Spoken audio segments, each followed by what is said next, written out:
Imagine you're sitting at home, or your wife or your daughter is sitting at home alone, and it's about 10:30 at night, 10:30, 11 o'clock at night, and you or they hear your front door jingle like somebody's trying to get in.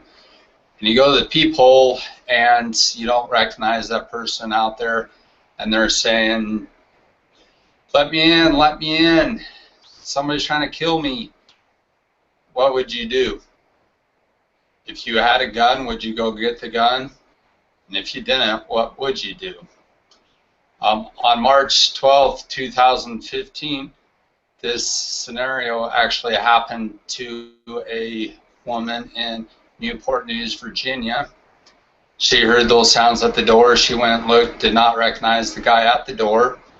Her first instinct was to grab her phone, call 911, and then she grabbed her gun. As she was making her way down the hall to check on her daughter, she came face to face with an unknown guy about 5 feet away from her. As she was talking to 911, she shot the intruder, and nothing happened to the family. Because she had training and her husband was a police officer, they went through these scenarios to see what would happen, and so she could react if that were to happen. As you think about that, what would have happened if there was gun control more enforced and she wasn't able to have the firearm in the house? You know, it could have had dramatic different consequences. She could have been dead, her daughter could have died. I believe that the issue is not gun control. It is more about our society. We as a society desensitize violence, whether because video games or the news sensationalizes violence. I came across a quote by Justin King that he made in October 5th of this year in the Met Press. He said, if you want to change society today, you have to actually change the whole of society.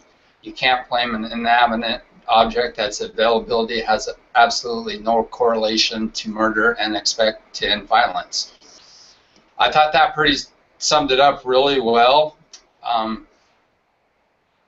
We as a society tend to blame a lot of things on stuff that can't actually hurt us. We need to look at, you know, the people that are pulling the triggers. There's one myth I would like to debunk for you with my time with you, and then I have a couple statistics that I'd like to share with you that proves that tighter gun control laws do not work. The myth is guns are not a good deterrent, where in fact, in a survey, according to gunfactsinfo.com, 60% of convicted felons admitted that they would avoid committing crimes when they knew the victim was armed. And 40% of those felons would avoid it when they thought the victims were going to be armed. That just goes to show you that even the felons that are more likely using guns in the commission of their crimes are too scared to, by being shot by their victims. They're even more scared of being shot by their victims than they are by getting caught or getting shot by the police. Washington, D.C., they essentially banned all guns in 1976, and they had a murder rate of 59.6 per 100,000 people, while across the river in Arlington, Virginia, where they have less restrictive gun control laws, there's 1.6 murders or violent crimes per 100,000 people. That just goes to show you that people need to be armed to protect themselves. so that those crimes won't happen to them. One fact that I found interesting came from AmericanGunFacts.com, and it stated that in 1982, Kennesaw, Georgia passed a law requiring that the head of each family was required to have a firearm in the house.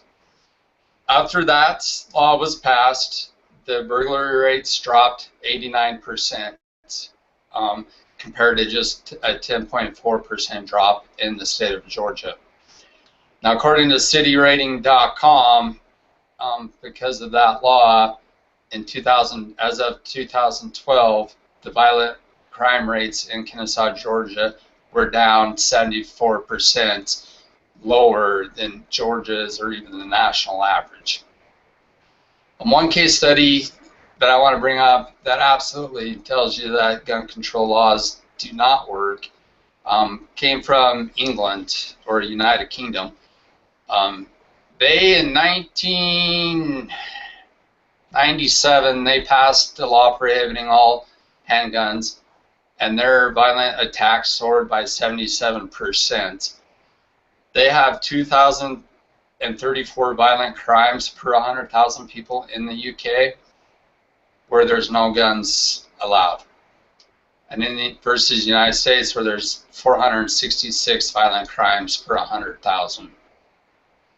With those two studies right there, or facts, it just goes to show you that if people can't protect themselves, then there's going to, of course, be, more crime rate and stuff like that.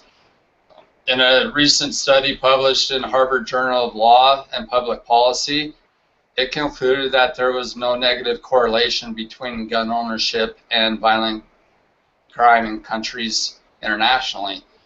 More guns equaled less crime.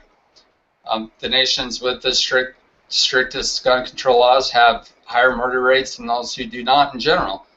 In fact, the 9 European nations with the lowest gun ownership rate has a combined murder rate 3 times that of the 9 European nations with the highest gun ownership rate. And that was as of 2007. There is a lot of controversy in the gun control debate, especially with all the recent shootings, and there's a lot of facts to comb through, whether you're for it or against it. But it all boils down to that the fact isn't gun control. The fact isn't guns. The fact is that as a society, we do not know how to behave anymore.